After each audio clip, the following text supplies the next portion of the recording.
بسم اللہ الرحمن الرحیم مولانا صلی وسلم دائما ابدا علی حبیبک خیر الخلق کلہم۔ میں محمد عبداللہ حسینی مدینہ منورہ سے اس وقت موجود ہوں الحمدللہ مسجد نبوی شریف میں۔ الحمدللہ آج میں نے سیدنا عثمان غنی ذو النورین رضی اللہ تعالیٰ عنہ کے قرآن مجید کی زیارت کی، اور کئی قدیم اشیاء جو ہیں وہ رکھی گئی ہیں مسجد نبوی شریف میں۔ ایک ایگزیبیشن لگی ہے، اگر آپ گیٹ نمبر 19 سے اندر آئیں یعنی باب بدر سے سیدھے آئیں تو باب بدر سے سیدھے آنے کے بعد آپ کو لیفٹ سائڈ پر ایک ایگزیبیشن نظر آتی ہے، تو آپ بھی زیارت کر سکتے ہیں۔ باب بدر سے آئیں گیٹ نمبر 19 سے تو یہ آپ کو لیفٹ سائڈ پہ پڑے گی، اور اگر باب الحجرہ سے آئیں گیٹ نمبر 4 سے تو آپ کو رائٹ سائڈ پہ پڑے گی، یعنی مسجد نبوی کے دونوں گیٹوں کے درمیان میں یہ ایگزیبیشن لگائی گئی ہے۔ کئی قدیمی چیزیں، کئی قدیمی اوراق بھی ہیں، آپ ان سب کی زیارت کر سکتے ہیں۔ چلیے آپ کو بھی لیے چلتے ہیں اور قدیمی اوراق جو موجود ہیں اس ایگزیبیشن میں آپ کو بھی ان کی زیارت کراتے ہیں۔ آپ دیکھ سکتے ہیں اس وقت ہم بیرونی حصے میں موجود ہیں، اور کچھ دیر بعد یہ اندر جانے کا موقع فراہم کریں گے تو آپ کو اندر جا کے اس کی زیارت کراتے ہیں۔ الحمدللہ ہم اس وقت اندر آ چکے ہیں اور سامنے قدیمی اوراق موجود ہیں۔ یہ کچھ قرآن مجید فرقان حمید کے قدیمی نسخے موجود ہیں، جن کے کچھ اوراق جو ہیں وہ ہاتھ سے لکھے گئے ہیں، کچھ فاصلے پر موجود ہیں، اس لیے تحریر پڑھنے میں دشواری ہے۔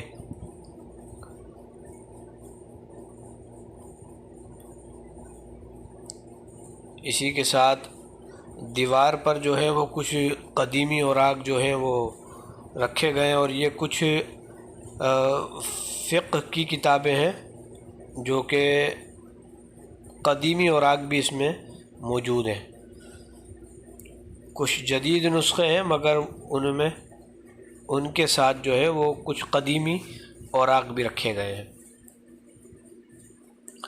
یہ فقہ مالکی کی کتاب موجود ہے، اور اسی کے ساتھ آپ دیکھ سکتے ہیں کہ یہ قرآن مجید سیدنا عثمان بن عفان رضی اللہ تعالیٰ عنہ کا ہے۔ اچھا، یہ منسوب ہے حضرت عثمان غنی رضی اللہ تعالیٰ عنہ سے۔ میں جو سمجھ پا رہا ہوں کہ یہ تحریر جو ہے یہ سیدنا عثمان بن عفان رضی اللہ تعالیٰ عنہ کی ہے، اور یہ کسی ورق پر پرنٹ کی گئی ہے، کیونکہ کافی اچھی حالت میں ہے۔ یہ تحریر قرآن مجید سیدنا عثمان بن عفان رضی اللہ تعالیٰ عنہ کی آپ دیکھ سکتے ہیں، لکھا ہوا بھی المنسوب۔ سیدنا عثمان بن عفان رضی اللہ تعالیٰ عنہ کا ایک لقب جامع القرآن بھی ہے۔ امیر المومنین حضرت سیدنا ابو بکر صدیق رضی اللہ تعالیٰ عنہ نے اپنے عہد میں امیر المومنین حضرت سیدنا عمر فاروق رضی اللہ تعالیٰ عنہ کے مشورے سے متفرق مقامات سے قرآن پاک کے تمام صحائف جمع کر لیے تھے، مگر اس میں 3 کام باقی تھے۔ آپ دیکھ سکتے ہیں ساتھ ہی کہ یہ مصحف عثمان بن عفان کے ساتھ کچھ قدیمی قلم دوات بھی موجود ہیں کہ جو پہلے کتاب وغیرہ یا قرآن مجید لکھنے کے لیے استعمال کیے جاتے تھے۔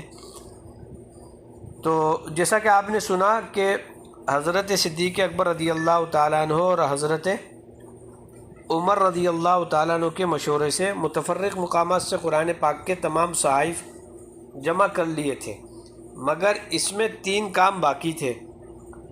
جمع کیے گئے صحائف کو ایک مصحف میں نقل کرنا، پھر اس ایک مصحف کے مختلف نسخے اسلامی ممالک کے بڑے بڑے شہروں میں تقسیم کرنا، اور سب کو لہجہ قریش پر پڑھنے کا حکم دینا۔ یہ تینوں کام اللہ کریم نے حضرت عثمان بن عفان رضی اللہ تعالیٰ عنہ سے لیے، اور قرآن کریم کا جمع کرنا وعدہ الہیہ کے مطابق تام و کامل ہوا۔ اس لیے امیر المؤمنین سیدنا عثمان غنی رضی اللہ تعالیٰ عنہ کو جامع القرآن بھی کہا جاتا ہے۔ ساتھ ہی آپ یہ دیکھ سکتے ہیں کہ سامنے دیواروں پر کچھ قدیم اوراق رکھے گئے ہیں۔ اللہ کریم نبی رحمت رؤوف الرحیم صلی اللہ علیہ وسلم کے صدقے ہمیں حرمین شریفین میں آ کر ان مقدس اوراق کی زیارت کی سعادت عطا فرمائے۔ ساتھ ہی آپ دیکھ سکتے ہیں کہ کچھ حرم مکہ کی قدیم تصاویر بھی لگائی گئی ہیں۔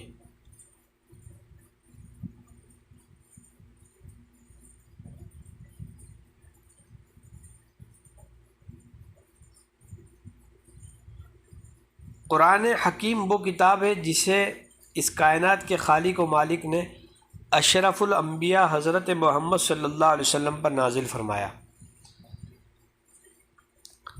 قرآن مجید کے کیا کہنے ہیں، آپ ساتھ ساتھ یہ تصویر بھی دیکھ سکتے ہیں جو حرم نبوی صلی اللہ علیہ وسلم کی قدیمی تصاویر ہے۔ آج ہم نے سیدنا عثمان غنی ذو النورین رضی اللہ تعالیٰ عنہ کے قرآن مجید کی زیارت کی، تو ساتھ ہی قدیمی اوراق اور قدیمی تصاویر کی زیارت بھی کیجیے۔ قرآن حکیم کی فضیلت بھی چند ایک پیش کرتا ہوں۔ قرآن حکیم وہ کتاب ہے جسے اس کائنات کے خالق و مالک نے اشرف الانبیاء حضرت محمد مصطفیٰ صلی اللہ علیہ وسلم پر نازل فرمایا۔ قرآن پاک کی تلاوت کے بے شمار فضائل ہیں۔ قرآن پاک میں ارشاد باری تعالیٰ ہے، اور ہم قرآن میں اتارتے ہیں وہ چیز جو ایمان والوں کے لیے شفا اور رحمت۔ قرآن کریم میں رب کعبہ نے خود فرمایا کہ قرآن رحمت اور شفا ہے، بلکہ ایک مقام پر ارشاد باری تعالیٰ ہے شفاء لما فی الصدور، دلوں کی صحت۔ قرآن دلوں کا سکون ہے، قرآن دلوں کا چین ہے۔ قرآن کی تلاوت کرنے سے بیماریوں سے شفا ملتی ہے۔ ایک حدیث مبارکہ میں ہے کہ نبی کریم رؤوف الرحیم صلی اللہ علیہ وسلم نے ارشاد فرمایا قرآن کریم کی تلاوت اور اللہ تعالیٰ کے ذکر کا اہتمام کیا کرو، اس عمل سے آسمانوں میں تمہارا ذکر ہوگا اور یہ عمل زمین میں تمہارے لیے ہدایت کا نور ہوگا۔ اللہ کریم ہمیں پابندی کے ساتھ قرآن مجید کی تلاوت کی توفیق عطا فرمائے۔